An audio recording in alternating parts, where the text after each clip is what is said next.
Olá, meus queridos ouvintes.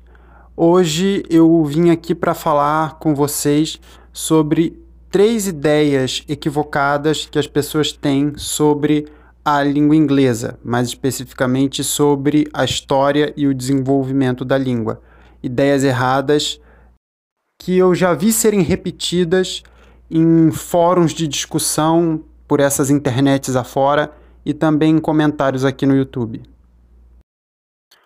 Primeira delas, algo que é dito geralmente por pessoas que acreditam que falar mal da língua inglesa de alguma forma é exaltar a língua portuguesa, como se houvesse algum tipo de rixa entre os dois idiomas e a pessoa não gostar de inglês fosse uma exaltação do patriotismo dela. Essa ideia é de que o inglês é uma língua com um vocabulário restrito, ou seja, uma língua com poucas opções de palavras a serem usadas e que por isso, inclusive, os falantes de inglês teriam que usar a mesma palavra com vários significados, porque eles teriam poucas palavras para usar. O inglês é simplesmente a língua com o maior número de palavras registradas do mundo. Claro, as palavras que são registradas não são uma representação perfeita. E quando eu digo registradas tanto na internet quanto em dicionários.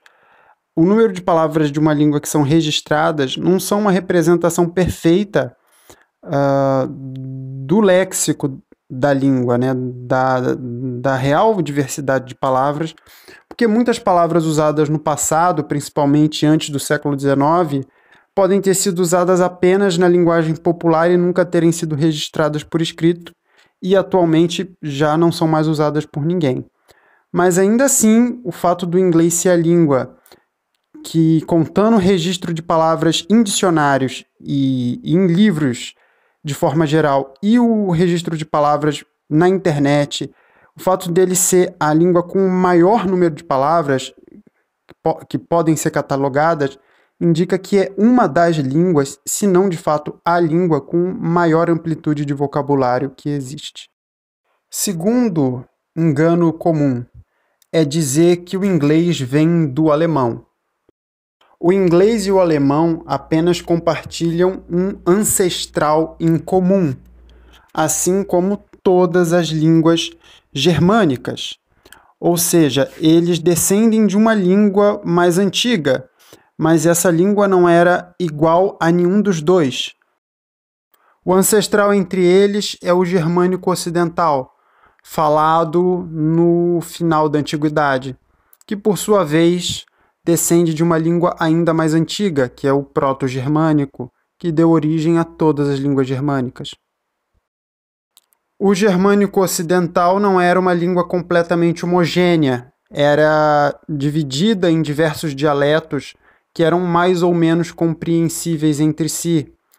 E somente uma parte desses dialetos foi para as Ilhas Britânicas, através de uma onda de migração de germânicos em direção às Ilhas Britânicas, em direção à Grã-Bretanha, né, a principal das ilhas do arquipélago das Ilhas Britânicas, que vai ocorrer ali por volta do século V ao século VI, durante o período de desintegração do Império Romano e logo em seguida, né, no século que veio logo depois. No entanto, esse equívoco tem um fundo de verdade. O alemão é uma língua bem mais conservadora do que o inglês, ou seja, ele sofreu menos mudança tanto no seu vocabulário quanto na sua estrutura. Ele é mais parecido com o que era falado no final da antiguidade do que o inglês, embora ele não seja igual. O alemão é uma língua bastante heterogênea. Existem dezenas de dialetos do alemão bastante diferentes entre si. Em alguns casos, os alemães têm até dificuldade de se entender. Apesar disso, todos esses dialetos, de forma geral, preservam características mais arcaicas do que o inglês. O terceiro engano é achar que o inglês é uma língua com uma forte influência celta. Surpreendentemente, não é. Deveria ser. Os falantes de inglês conviveram com falantes de línguas celtas durante mais de 1000 anos.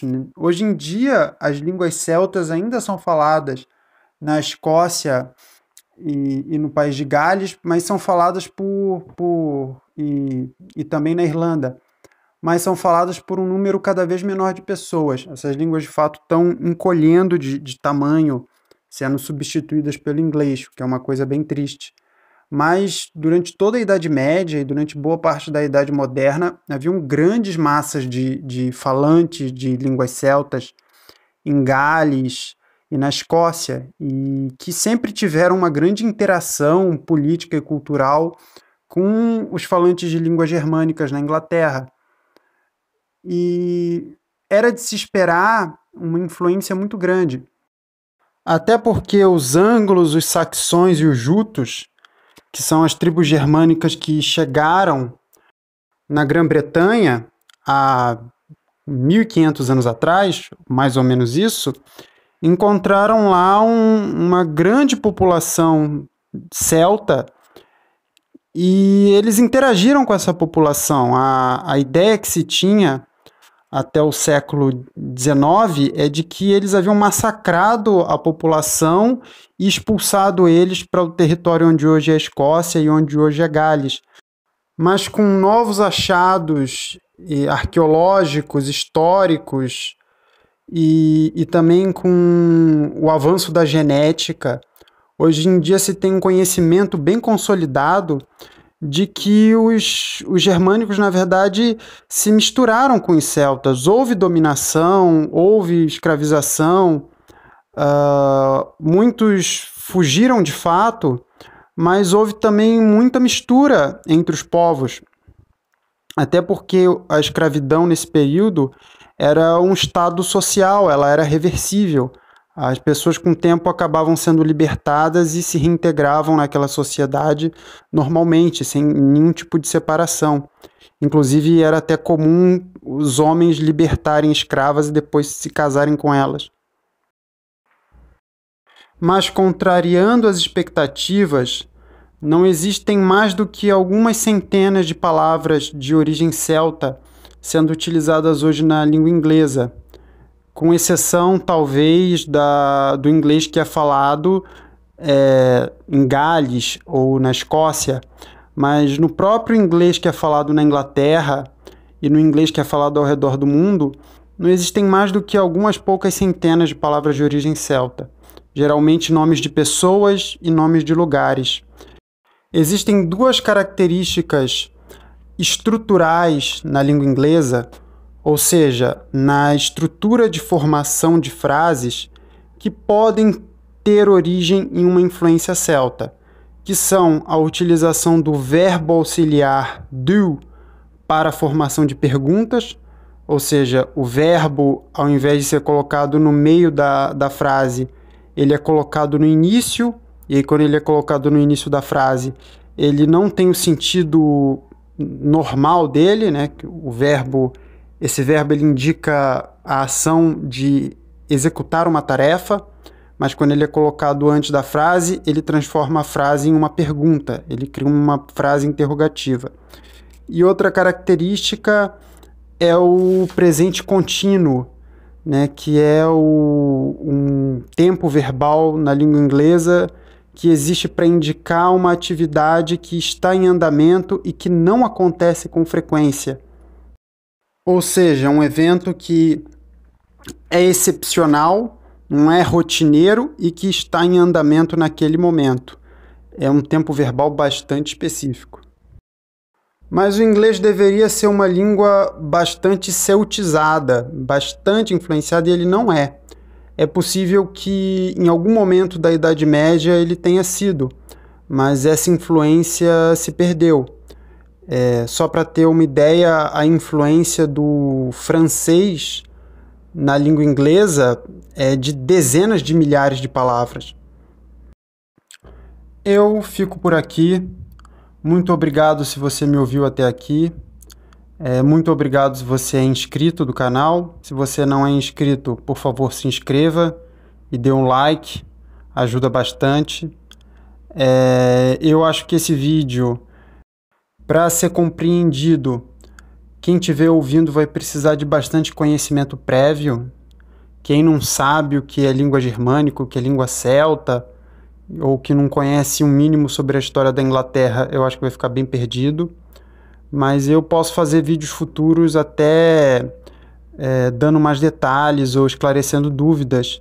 Se você tiver ficado com alguma dúvida a respeito do que eu falei, deixa aí nos comentários que eu faço um vídeo específico e para esclarecer qualquer dúvida. E eu devo voltar a fazer vídeos sobre idiomas e também devo fazer mais vídeos sobre a história das Ilhas Britânicas, que é algo que eu conheço relativamente bem. Então, é isso aí. Um abraço e tchau.